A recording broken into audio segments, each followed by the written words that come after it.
क्या भारतीय जनता पार्टी की पुलिस को 36 तोपों की सलामी दी जाए? क्या आप जानते हैं कि उत्तराखंड के कोटद्वार में जिस दीपक ने एक 75 वर्षीय बुजुर्ग मुसलमान को बचाया था बजरंग दल के कार्यकर्ताओं से, उसी दीपक के खिलाफ एफआईआर दर्ज कर दिया गया है।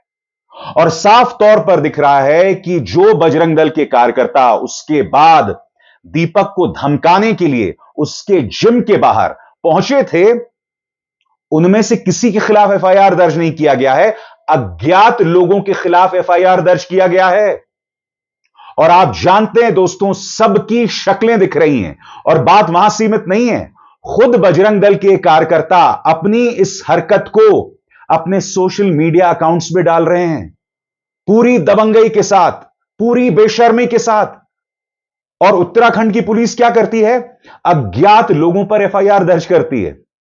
और साथ ही दीपक, जिसने उस 75 साल के बुजुर्ग को बचाया था, उसके खिलाफ भी एफआईआर दर्ज कर दी जाती है।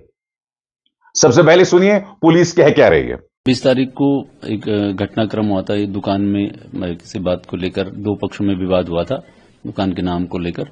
और फिर दोनों पक्षों ने जो है कोतवाली में जो है तहरीर दी थी, जिस पर की जांच की गई। और जांच उपरांत 31 तारीख को मुकदमा पंजीकृत हुआ। उसके बाद फिर 31 को कुछ लोग कोटद्वार में आए और धरना प्रदर्शन करने लगे, तो उन पर भी जो है सुसंगत धाराओं में अभियोग पंजीकृत किया गया है।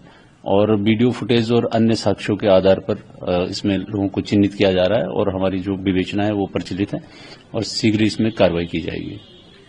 मैं पूरे सम्मान के साथ आपके सामने वो तमाम चेहरे अब पेश करना चाहता हूं उनके नाम के साथ। ये देखिए, भूपी चौधरी, नरेश उनियाल, सचिन चौधरी, सिद्धार्थ बडोनी और अमन स्वीडिया, ये वो तमाम लोग हैं। और ये जो अमन स्वीडिया है, ये भारतीय जनता पार्टी के नेताओं और बीजेपी से जुड़े जो अभिनेता हैं उनके साथ खुलकर फोटो खिंचवाता रहा है। ये देखिए अमन स्वीडिया यहां पर अक्षय कुमार के साथ, अक्षय कुमार जिनकी आंखें बंद हैं, यहां पर रजनीकांत के साथ, और फिर यहां पर देखिए शाहिद कपूर के साथ फोटो खिंचवाते हुए अमन स्वीडिया। और यहां एक बार फिर अक्षय कुमार के साथ। इस बार अक्षय कुमार ने आंखों पे काला चश्मा लगा लिया है, बिल्कुल उसी तरह से जैसे कि उत्तराखंड पुलिस ने अपनी आंखों पर काला चश्मा लगा लिया है। साफ तौर पर यहां दिख रहा है। मैं समझना चाहता हूं क्यों। और जो दूसरा शख्स है सिद्धांत बडोनी, बृजभूषण शरण सिंह के साथ यह व्यक्ति फोटो खिंचवा रहा है, उन्हें सम्मानित कर रहा है। इन सब की पहचान जाहिर है। ये लोग जिस तरह से दीपक को धमका रहे थे, बाकायदा उस वीडियो को इन्होंने खुद पोस्ट किया है। और पुलिस क्या कर रही है? अज्ञात लोगों के खिलाफ एफआईआर दर्ज कर रही है।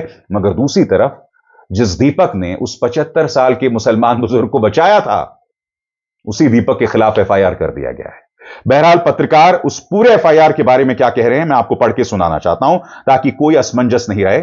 पत्रकार कौशिक राज कहते हैं, पौड़ी गढ़वाल पुलिस ने प्रेस रिलीज में बताया है कि दीपक कुमार और विजय रावत, जिन्होंने एक मुस्लिम दुकानदार को हिंदुत्ववादी भीड़ से बचाया था, समेत कुछ अन्य लोगों के खिलाफ एफआईआर दर्ज की गई है। यह एफआईआर कमल पाल की शिकायत पर दर्ज हुई, जिसमें आरोप लगाया गया है कि दीपक रावत और उनके दोस्तों ने गाली गलौज की और मारपीट की।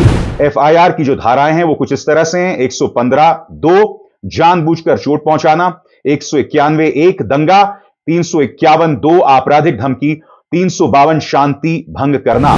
दूसरी तरफ 31 जनवरी को दीपक के घर के बाहर जमा हुई भीड़ के खिलाफ भी एक एफआईआर दर्ज की गई है। हालांकि वीडियो में कुछ लोगों के खुले तौर पर धमकी देने और मुस्लिम विरोधी नारे लगाने के सबूत होने के बावजूद इस एफआईआर में किसी का नाम नहीं है।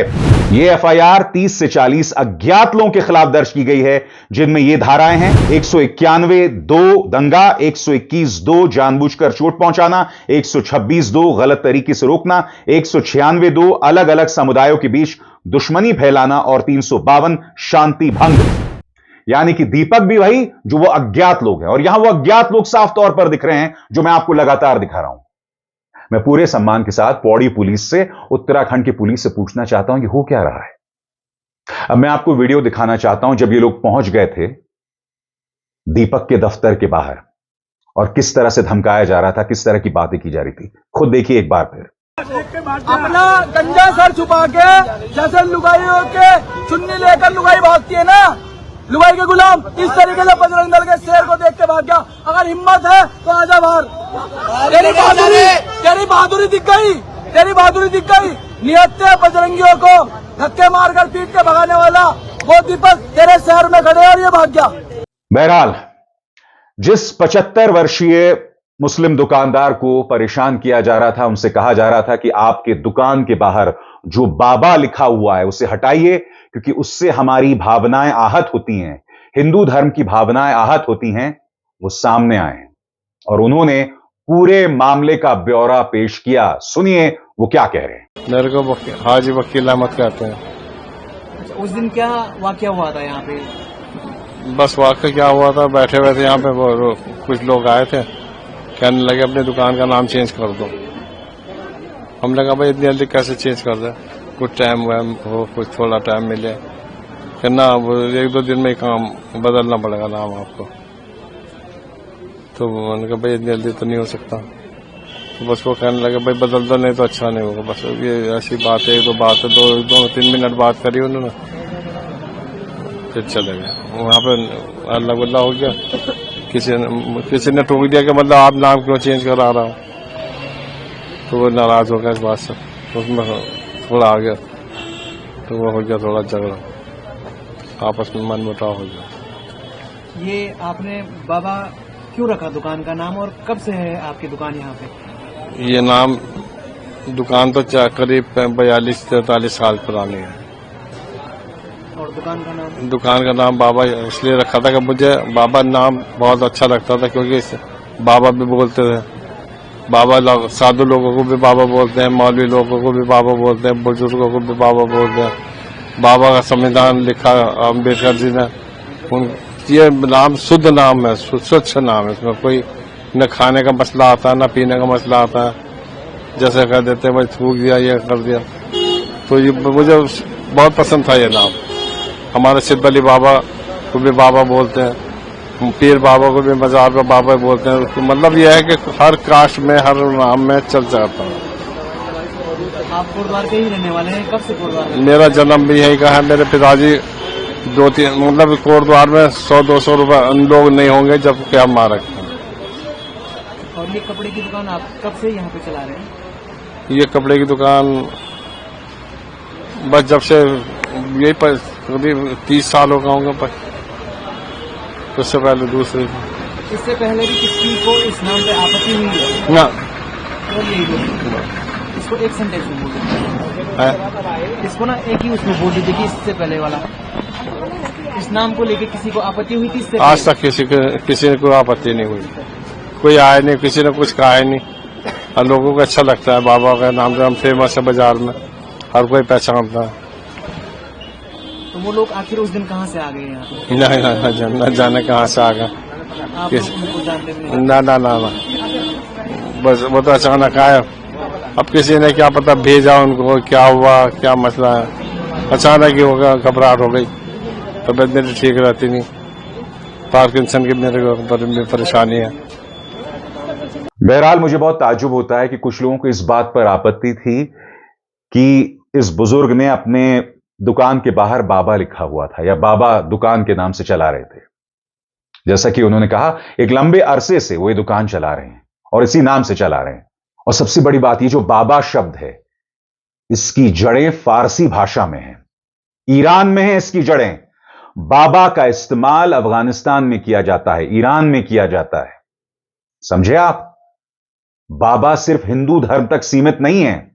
और यह मत भूलिए कि आपने कई बार सुना होगा फकीर बाबा, पीर बाबा। क्यों? उसके लिंक्स सूफियाना भी हैं। मगर बेवजह एक बुजुर्ग को परेशान करने के लिए यह सब हरकतें की गई। अगर आप उस तस्वीर को भूल गए हैं, उस वीडियो को भूल गए हो, तो आइए एक बार फिर देखिए जब दीपक आया था और जब उस बुजुर्ग को परेशान किया जा रहा था, तो दीपक एक चट्टान के तौर पर खड़ा हुआ था। सुनिए। देखो ऐसा है, इसको ड्रेस कटपीस जो भी लिखवाना है, पर ये बाबा हटवा, बाबा हटवाओ भी तो महाराज हो गए। हमारे सिद्ध बाबा हैं। हाँ, अब वो तो हमें उससे मतलब नहीं है, आप इसे चेंज करवाइए बाबा शब्द को। है ना, आज ये बोर्ड हटा दो इसमें, तो मिलेगी ये। नहीं तो देखो ये नहीं बोला था, अब हम जब दूसरी जगह दुकान चेंज करेंगे, जब हम ये नाम हटा देंगे, बोला था आपने, है ना। जीएसटी वगैरह में चेंज हो जाता है। ये कब तक होगा भैया? चेंज हो जाए। हाँ जी, हेलो, कब तक होगा ये? आप हमें बताइए ना कब तक होगा। हाँ बस, हाँ तो एक मिनट। हाँ, जीएसटी में भी चेंज करा, जीएसटी में होता है, जीएसटी में बाद में होता है। देखो नहीं बाबा यहाँ पे सिद्धबली एक ही बाबा है, वो है सिद्धबली बाबा। जितने वो खुली हुई है, ये बाबा सिद्धबली स्वीट्स वगैरह क्या है? वो सब हिंदू की दुकान है। मुसलमान क्या हो गया? मुसलमान नहीं भैया बात सुनो ना, अपने बाबा क्या है? पहचान से कीजिए, क्या पहचान से? अपने पहचान से कीजिए आप। ये तुम्हारी पहचान है क्या? तुम्हारी पहचान है, बाबा हमारी पहचान है। हमारी पहचान है। ये क्या पहचान है तुम्हारी? हमारी पहचान, हमारी पहचान है। भाई आपसे है क्या उनकी दुकान? नहीं नहीं, पहले बात सुनिए, पहले आप एक बात सुनिए, बात हो चुकी है। पहले बात हो चुकी है, हम इनके पास पहले आए थे, कर देंगे। क्या बात होगी? पहले आए थे, हम नाम चेंज कर देंगे। हाँ बोला था इन्होंने, बोला था नाम चेंज करने के लिए। कल ये कोर्ट वार्ड छोड़ने के लिए बोले? नहीं कोई नहीं छोड़ सकता ऐसे। किसने कह दिया बोर्ड बात छोड़ने के लिए? मत दिखा, कोई नहीं तक नहीं दिखा रहे। मैं आराम से कर रहा हूँ भाई, बात सुन ले, आराम से कर रहा हूँ। आराम से बात कर रहे हैं। चेंज करेगा भाई? एक मिनट रुक भाई, चेंज करेगा तू नाम? कहा था ऊपर नाम लिखने का, नाम लिखने ने कहा था कि शुभ अहमद लिख देना। तूने कब से लिख रखा नाम? मैं तो बाबा तो 30 साल पुरानी, 30 साल पुरानी दुकान है ना। तो हम जब आपके पास आए थे पिछली बार, नहीं आपने है ना, आप नाम चेंज मत करना, जो नाम है तुम्हारा वही नाम रखो। ठीक है। आपका नाम क्या भैया? अपना नाम? मेरा नाम मोहम्मद दीपक है भाई। मोहम्मद दीपक है आपका नाम? ठीक है। और बार की आप ना मैं कोर्ट वार्ड हूँ, तुझे नाम से क्या लेना मेरा? किसी दुकान में वीडियो बना रहा हूँ, बदमाश करो तुम ही बोल फोन। खोलो खोलो फोन खोलो यार, फोन खोलो। हमने भी नहीं कहा, हमने कहा नाम चेंज हो जाओ यार। ठीक है, दुकान का नाम बता अरे जाने चल यार, यहाँ से चलिए। भाई यार धक्का मत मारो यार, देखो अबे वीडियो तो सब कुछ बना रहा है, वीडियो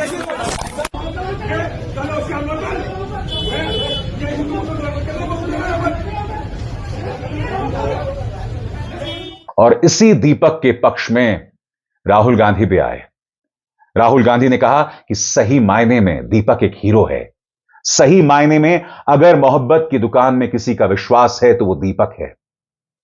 और इसके लिए उन्होंने दीपक को खूब बधाई दी और यह कहा कि हम आपके साथ हैं, हम आपके लिए लड़ते रहेंगे। मगर मुझे उम्मीद है कि ट्विटर पर एक इन्फ्लुएंसर के तौर पर या एक पत्रकार के तौर पर अपनी बात रखने की बजाय राहुल गांधी वाकई उनकी मदद करेंगे, क्योंकि दीपक के आगे एक लंबी कानूनी लड़ाई है। मैं उम्मीद करता हूं इस कानूनी लड़ाई में कांग्रेस उनकी मदद करेगी, क्योंकि इस वक्त कई जो संस्थाएं हैं, कई स्वतंत्र संस्थाएं दीपक के पक्ष में खुलकर आ रही हैं। दीपक ने इस वक्त देश में अपना एक खास मुकाम बनाया है सभ्य समाज में। वो लोग जो अंधभक्त नहीं हैं, वो लोग जिनकी नसों में जहर नहीं है, वो लोग जो देख सकते थे कि किस तरह से एक 75 वर्षीय बुजुर्ग को परेशान किया जा रहा था, सब दीपक के पक्ष में सामने आए हैं। कई वकीलों ने अपना समर्थन जतलाया है। यही नहीं, कई बॉडी बिल्डर्स ने भी दीपक के पक्ष में अपना समर्थन जतलाया है। कह रहे हैं कि दीपक भाई हम आपके साथ हैं, आप हुक्म कीजिएगा, हम आपके पास आ जाएंगे। मगर मैं उम्मीद करता हूं कि इससे हिंसा को बढ़ावा नहीं दिया जाएगा, क्योंकि बजरंग दल के तेवर स्पष्ट हैं। वो माहौल को बिगाड़ना चाहते हैं, वो इस मुद्दे को उग्र करना चाहते हैं। और एक बार फिर मैं उन बजरंग दल के कार्यकर्ताओं से पूछना चाहूंगा, जब किसी हिंदू लड़की के साथ अत्याचार होता है तब तुम खामोश क्यों रहते हो? इसी उत्तराखंड की लड़की अंकिता भंडारी पर जोर जबरदस्ती की गई कि वो रात एक प्रभावशाली व्यक्ति के साथ बिताए, बाद में उसकी हत्या कर दी गई। हत्या का जो आरोपी था वो भाजपा का नेता का बेटा था। तब तुम सड़कों पर नहीं उतरे थे। नोएडा में एक हिंदू लड़का जो है वो डूबकर मर जाता है। उसका पिता यह कहता है कि योगी जी के दर्शन हो जाते तो बहुत अच्छा होता, तब भी तुम सड़कों पर नहीं उतरे थे। हिंदुओं के साथ जब जब अत्याचार हुआ है तुम खामोश रहे हो। राम रहीम नाम के बलात्कारी को बार बार पैरोल पर रिहा किया जाता है, मगर खामोश रहते हो तुम। इसलिए जब तुम सड़कों पर उतरते हो तो उसमें एक किस्म के दोहरे मापदंड हैं, एक किस्म का दोगलापन है। क्यों? बात समझ आई या नहीं आई? अभिसार शर्मा को दीजिए इजाजत। नमस्कार।